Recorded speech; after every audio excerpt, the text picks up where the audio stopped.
নমস্কার বন্ধুরা, আপনাদের সকলকে স্বাগত জানাচ্ছি সম্পদবাড়ি ইউটিউব চ্যানেলে। আপনারা আশা করি সকলে খুব ভালো আছেন আর আমরাও ভীষণ ভালো আছি। তো অনেক দিন পরে আমরা দিদির বাড়িতে এসেছি। তো সকাল সকাল সকলে উঠে সকালে ব্রেকফাস্ট হয়ে গেছে। তো ভাই বোনেরা সকলে মিলে খেলা করছে। তো আমরা দিদির বাড়িতে এসে কী কী করছি সমস্তটি ভিডিওর মাধ্যমে আপনাদের সামনে তুলে ধরবো। তো আপনারা ভিডিওটা স্কিপ না করে প্রথম থেকে শেষ পর্যন্ত দেখতে থাকবেন। পিছনের ব্যাকগ্রাউন্ডে দেখতে পাচ্ছি দিদি যত কিছু সবজি আনাজ আছে সেগুলো গুছিয়ে নিচ্ছে।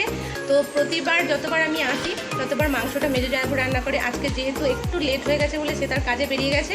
আজকে রাঁধুনি আমি, দিদি, আর হেল্প করবে হয়তো একটু দেবে কাছে সে করবে, আর না করলে আমরা দুজন মিলেই করবো।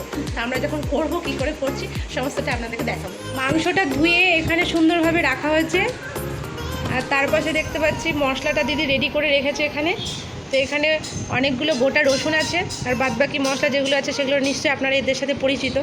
তো মাংসের সাথে আপনারা গোটা রসুন কে কে খান কমেন্ট করে জানাবেন অবশ্যই। আমাদের তো খেতে খুব ভালো লাগে। এখানে আলু আছে, এখানে ধনিয়া আছে।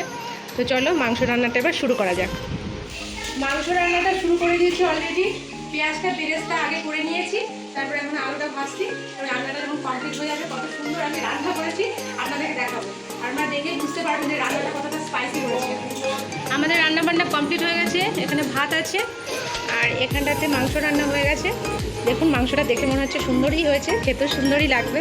আর এখানে স্যালাড, আর এখানে একটু আলু ভাজা আছে। আজকের মেনু এই পর্যন্ত। এবার আমরা সকলে মিলে একসাথে খাওয়া দাওয়া করবো। এখন দুপুরবেলায় খাওয়া দাওয়া করছে সকলে মিলে। সম্পদবাবুকে দেখুন, দুষ্টু কী হয়েছে রান্না? মাংস সব আছে। মুনু খাচ্ছ? ভালো লাগছে? ও আচ্ছা, খুব ভালো লেগেছে। ঠিক আছে, তাড়াতাড়ি খাও। যাই হোক, আমরা এবার সকলে মিলে খেয়ে নেব। বানাবো সন্ধ্যাবেলায় বোনলেস চিকেন নিয়েছি, চিকেন পকোড়া হবে। দুপুরবেলায় খাওয়া দাওয়ার পরে রেস্ট নিয়েছিলাম, তারপর একটু বাজারে যাওয়ার কথা ছিল, তো বাজারে এখন যাওয়া হয়নি। এখন করবো আমরা চিকেন পকোড়া, তারপর সময় হলে আমরা বাজারে যাবো। তারপর চিকেন পকোড়াটা আমরা কী করে করছি সেটা আপনাদেরকে দেখাবো। আর চিকেন পকোড়াটা হয়ে গেলে আমরা যখন খাবো সেটা আপনাদেরকে দেখাবো যে কেমন হয়েছে, কেমন বানিয়েছি। তারপর খাওয়া হয়ে গেলে ইচ্ছে আছে আজকে একটু সবাই মিলে বাজারে বেরোবো।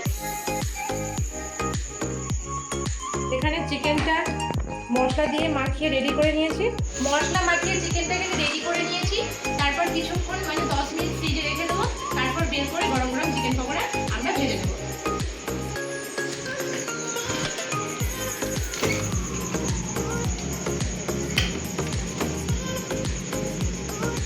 চলো, এবার দুটো আইসক্রিম নিয়ে নিয়েছি। ফ্রিজে চিকেনটা রাখতে গিয়ে দেখলাম আইসক্রিম আছে, আর আইসক্রিম আছে বলে ছাড়া আমাদের খেতে হবে 10 মিনিট বাদে। ওটা করবো, ভাবলাম 10 মিনিটের মধ্যে এটা শেষ করে দিই, তারপর ওটা করবো। আইসক্রিমটা তাড়াতাড়ি খাচ্ছি। ওদের সম্পদ, ঐশী, দেবেশ আছে, ওদের ঠান্ডা খাওয়া একদম যাবে না, কারণ সবারই এই দুদিন আগে ঠান্ডা থেকে উঠেছে। তার জন্য একা একা খাচ্ছি। তাড়াতাড়ি খাচ্ছি যেন ওরা দেখতে না পায়। তাড়াতাড়ি খাচ্ছি, তারপর রান্নাটা তো করতে হবে আমাকে, তার জন্য তাড়াতাড়ি করে খাচ্ছি। এখানে পায়েস হচ্ছে অল্প করে, রাত্রের জন্য রুটি পরোটা হবে, সবজি হবে। তার মধ্যে আমাদের চিকেন পকোড়াটা হতে শুরু করেছে। এখনো হয়নি, হচ্ছে। ফাইনাল লুকটা আমরা হওয়ার পরে দেখো।